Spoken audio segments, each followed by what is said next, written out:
Let's talk about anatomy.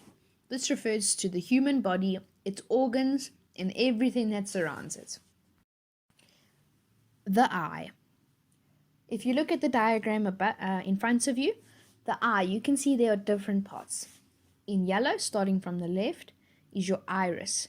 That's the part where when you look into someone's eyes, it is different colors. That's why when you see some people have brown eyes, some have green, some have blue.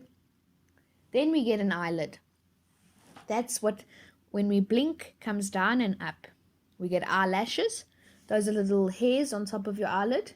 And a pupil, that's the black part in your eye. And a sclera, which is the white part in your eye. An iris helps control the size of the pupil to let more or less light into the eye. A Paralympian. The Paralympics are Olympic-style games for people with impairments. A Paralympian competes in the Paralympics.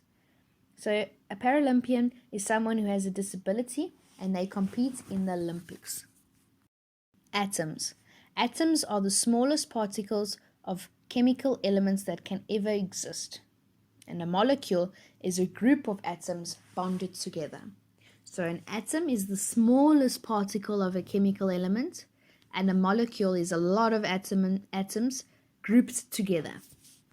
Let's talk about internal organs. An internal organ is an organ of an animal that is inside the body, beneath the skin. So things like the heart, the stomach, the lungs, the liver, they're all protected by bones and layers of skin. A few body systems. These are the things that are in our system, in our bodies, to make everything work together. So body systems are groups of organs and tissues that work together to perform important jobs for the body. So the circulatory system, the nervous system, the respiratory system, the digestive system, skeletal system, and the muscular system. We don't need to know too much about that, but I would like you to know and focus on your internal organs. What are tendons? Tendons are flexible but inelastic cord of strong fibrous collagen tissue attaching a muscle to a bone. So tendons attach muscles to bones. Ligaments is a short band of tough, flexible, fibrous connective tissue which connects two bones or cartilages and holds joints. So ligaments hold joints together and tendons attach muscles to bones. Let's talk about the cell. The cell is the smallest structural and functional unit of an organism. It typically is microscopic, which means we cannot see it with our eye. We cannot see it with the naked eye. We have to look into a magnifying glass to see it. Let's talk about some elements. A mitochondrion, ribosomes, a nucleus, cytoplasm, and the vacuole.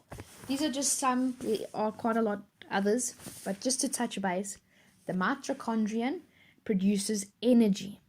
Ribosomes produce protein. The nucleus contains DNA. Now that's what makes us up and why we look the way we do, why we act the way we do. A cytoplasm is the jelly-like material all over the cell, and a vacuole is a small hole or space in the tissues containing air. Muscles. Muscles are body tissues consisting of long cells that contract and produce motion. So for example, if we look at the picture on the right, when the biceps are contracted, so when we are pulling our muscles and acting like a tough person, then our biceps are large and our triceps are small. But then when we have our arms down and we're flexing down to pick something up, the triceps are large and the biceps are small. So you see, muscles act together. The skeleton. The skeleton serves 6 major functions. It supports our bodies, it allows us to move, it protects our bodies, it produces blood cells, it stores minerals, and it helps with regulating our endocrine system. The human skeleton contains how many bones? It contains 206 bones. The spine. The spine is a line of bones or vertebra down the center of our back that provides support for the body. Now, the spine is incredibly important with our back. Sometimes when your back is sore, it's because there's something pinched in your back, called the vertebra. The very last slide are a few organs that we can have a look at how they are shaped.